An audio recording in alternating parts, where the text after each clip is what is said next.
Hey everyone, Ivy League Gaming here, and today we're playing Watcher of Realms. For today's video, I'm gonna do a little showcase and share some excitement because I finally beat my first Nightmare Void Rift phase. And I want to show at least the Torodor boss. Oh, Baron. Oh my god. So guys, I had a Baron in there with no gear on. So over the week, I've been working on the Nightmare Void Rift. I think for the past 2 weeks, maybe, or maybe it was just last week, I started trying the Nightmare instead of hard. They finally gave me the thumbs up here, and I was like, okay, fine, I'll try it. And sure enough, some of it was really hard, and I could not complete it last week. I think I only ended up doing, like the first phase, and that was it. But I didn't realize how good the rewards actually are. Like, it's better to do a little bit of Nightmare and then do all of hard, which is crazy. So I'm really happy for that, because now at least I know if I get too frustrated by the end of the week and maybe I can't beat phase 3, then it's fine. And just to give a shout here to one of my wonderful active Discord community members, he did pretty much say that, all right, doing hard, 12 stages times 6 meteorites plus 20 from the final boss is 92. In Nightmare, it's 3 times that. So finishing Nightmare is almost 7 exclusive forging per week. With a 20% chance of getting exclusive artifact, you have a 79% chance each week to forge at least one, which I did not with my forging, which is hilarious, which I'll show you later. But overall, it seems like even finishing just a little bit. So let's see, where did he... in conclusion, Nightmare is better to do even if you can't get past the middle phase of 2. So there's a quick answer, guys. I always get those kind of questions like, is it better to do whatever on hard versus elite, or whatever on Nightmare versus hard? So apparently, like, the way that the rewards are, especially now with the exclusive forging for Nightmare and hard, even just going through half of phase 2 of Nightmare, you still get better rewards than hard.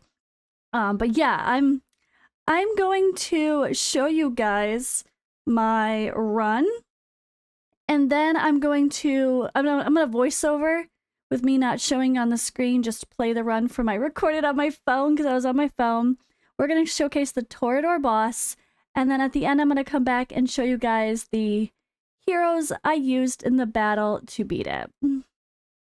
Alright, cell phone recording time. I was failing with Comet, as I mentioned, and it just wasn't enough. And I was like, you know what, Silas, goddammit. Let's try Silas. And then I brought in Araka instead of Zillitu. But then I realized I could still probably make room for Zillitu. But I decided to take out Volca and sacrifice that extra healing and hope that Ezrin could be the only healer. So coming in here, I place Valk. Straightforward.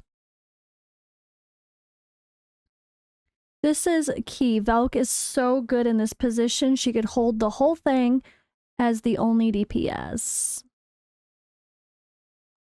All right, and then Solday is faced that way. She's gonna be the only one blocking the portal. And it's just gonna be those two plus the healer and nothing else at the bottom. Everything else is gonna be focused on dealing with the bosses and those really hard to kill axe slaughterer fighters. But Val can hold her own down there. You just definitely have to keep an eye on what's going on and make sure you're popping her ultimate. So here, I put Silas up at the top. And then we're going to place Araka back here to just be extra damage as those axe slaughterers start coming in. We're going to place Baron as our tank, which you guys got to watch at the end and laugh at my Baron afterward. So Baron's up there as the tank. We're gonna bring in... There he is, Brokir. To stop the axe slaughters from coming, and also to stall Torodor once he starts coming. And then Zillitu, I'm actually going to put in this weird position here. So that way she can fight and hit Torodor while he's stopped at Brokir. So Torodor will get hit by Zillitu, Araka, and Silas.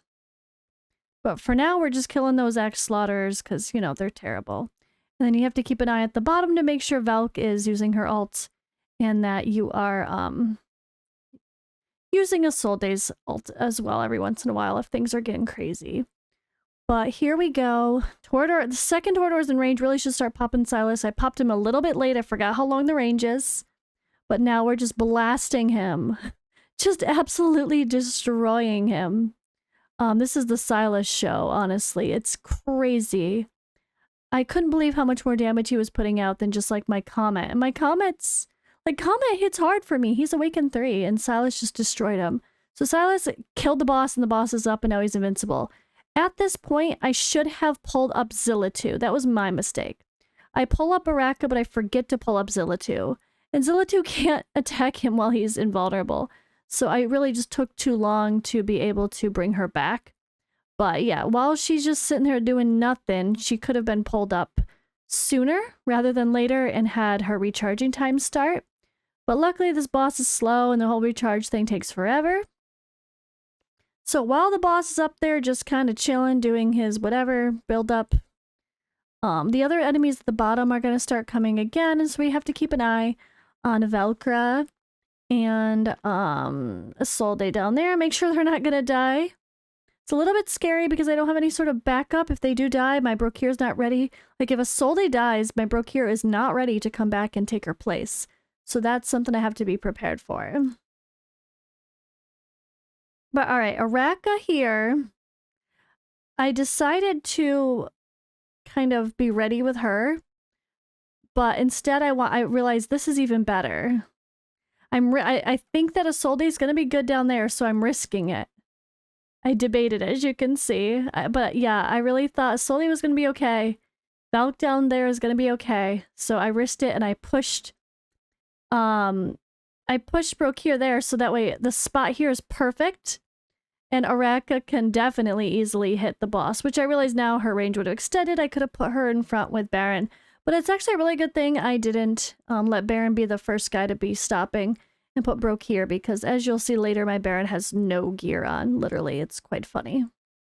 I'm not kidding when I say no gear. Like, I wish I was exaggerating. All right, see, we're at 1 time speed now, ready to go.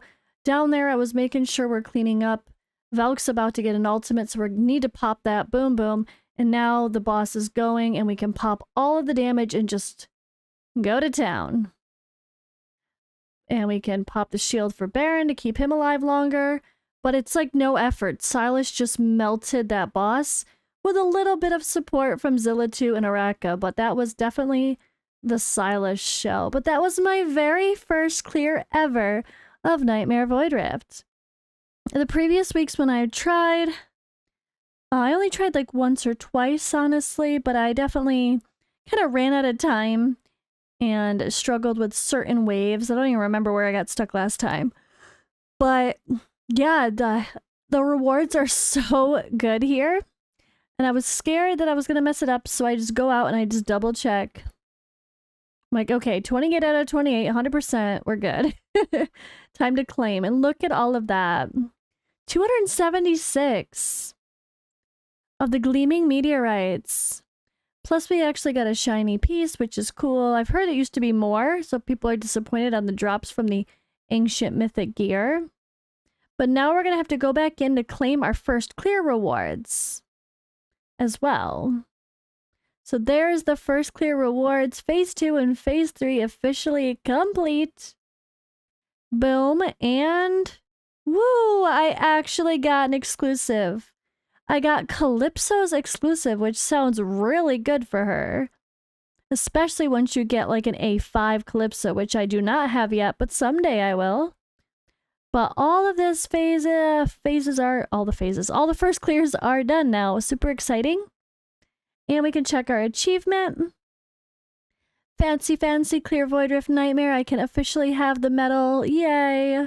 Not the purple one, even though I love purple. We want to fill that up with red. Definitely looks better. All right. And yeah, I'm going to go ahead and show you the gear afterward, but first let's see what we get from our exclusive forge.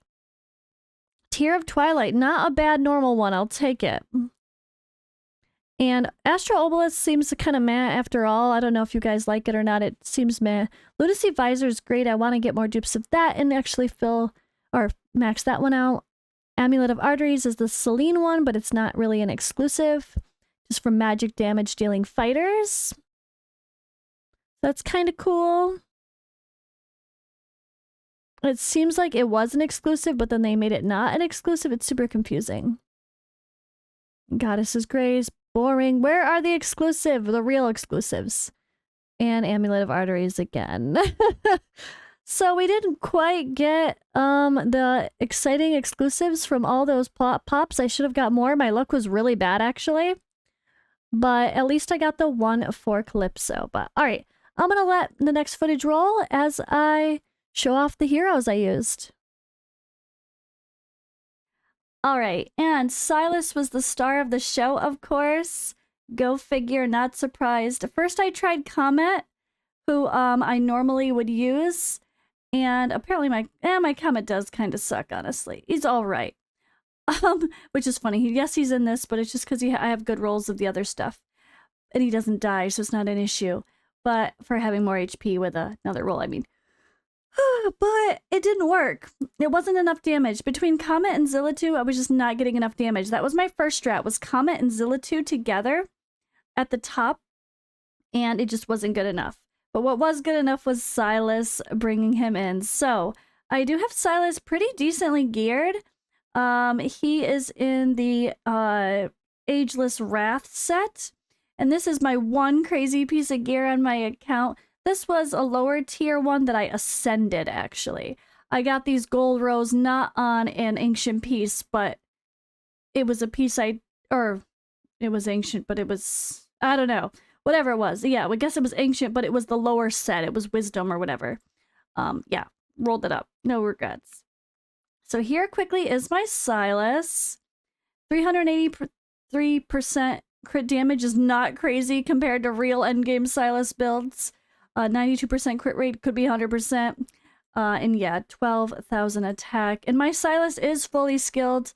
And only Awaken 2, not 3. I really want that Awaken 3 for Silas so bad, but we'll get there. An artifact, I did have him in a maxed out Spirit Siphon. Alright, otherwise in this team, the star of the show is definitely Valk. She is in a level 16, but 3-star Eye of Sin. I definitely want to get more of these leveled up. The AoE damage is huge. It really helps so much with the way I use her in that battle. So she is also Awaken 4. I haven't quite got that Awaken 5 yet, but maybe we will get there, which is really cool for Valk. I love her. She's not even max skills. Oh my god, I use her literally everywhere. She's probably my favorite hero on my account still. But I still need to finish off some of those. Oh well, it's fine. But yeah, she's in a mixed set. She's not even in a set. But, and my crit damage is not crazy. But hey, I got 100% crit rate, solid attack. So she's at 15,000 attack. Her attack speed's okay, not crazy as well. 100's over crit capped and 270% crit damage. My Silas had pretty good attack speed, by the way, 421. But yeah, Valk is kind of the star of the show for the bottom. She just takes care of the whole lane at the bottom herself. And then we had Zillatu up at the top. She was a really big help. So she's in my gear for Guild Boss, of course, which is, again, not a perfect Zillatu by any means, only 12,000 attack. My attack speed is 394, which is okay, but could be better. Crit rate could be 100%, would be nice, but it's fine. And 359 crit damage. Again, not the crazy, like 400 plus crit damage a lot of people have. But she is fully skilled. I have no awakenings. And a Wailing Skull level 16 is what's on her. I would love to max out one of these, though. Alright, besides that, I did end up using, let's see here. I gotta make sure I don't forget anybody. Alright, I changed my team, so I want to make sure I didn't forget. So I did bring in Araka because Well, I brought in Silas, so I figured boosting him wouldn't be a bad idea. And she helped, honestly. So I have her in an invigoration set, so I was able to give that attack boost to Silas. One hero gains extra attack. Really helpful. Why not? She is fully skilled now. She does not have any awakenings, and the artifact I have on her is Realm Tear. So she does decent damage, but not like anything crazy by any means. My gear on her is pretty minimal. Like, it's kind of, you know, whatever helps with the invigoration set more importantly, but not the best, most perfect damage invigoration gear. So we'll have to see. Yeah, that's got a lot of work in progress for actually using her in Guild Boss.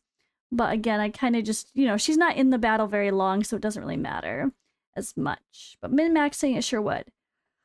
Alright, who else is in this battle? Ezrin! I finally used Ezrin properly, and he is a monster. I'm really, really happy I finally built him. He has got a ton of attack speed. We have 507 attack speed on him.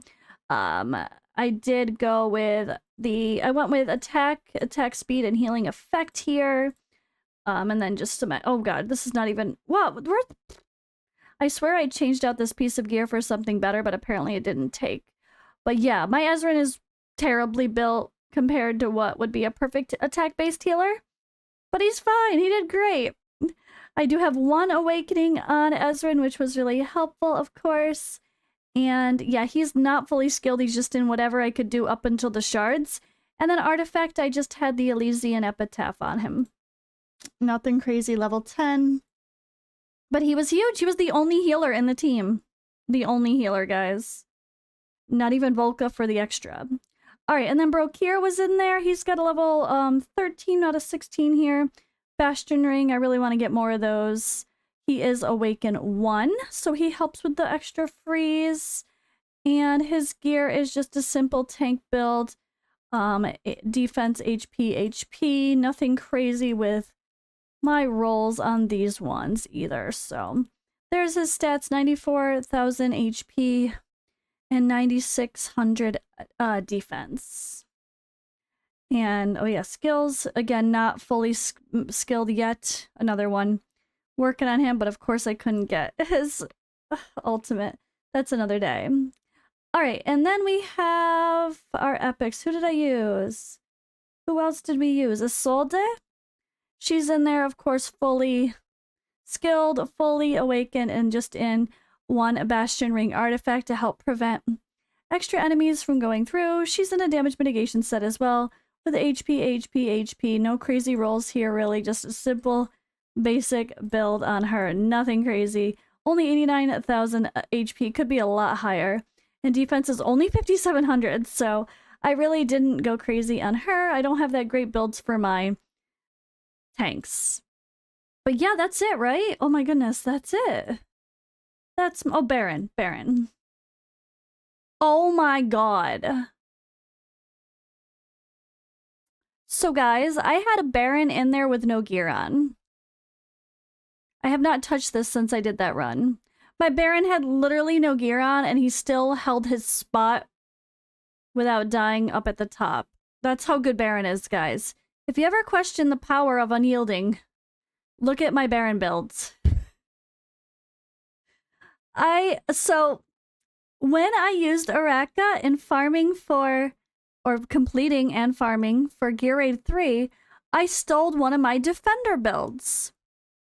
Damage mitigation, right? That's good. Apparently I stole his build and never put any, and everything else that she had on her, which was part of this with damage and other stuff, that's it. That was what was on him. So I used a Baron with no gear, guys. Great. Yeah, let's not talk about that. I guess when I swapped back builds with Araka, I thought it was someone else and I must have put the gear back on like Oleg or something. I don't even know. But hey, it worked. That's hilarious. And yeah, I hope you guys enjoyed this little showcase with the Torodor boss and enjoying the hype of yay, my first clear. It's definitely worth it. Super fun, and I hope next week I can keep pushing through. I know some weeks will be harder than others depending on the faction bonuses, but I guess that's part of the fun,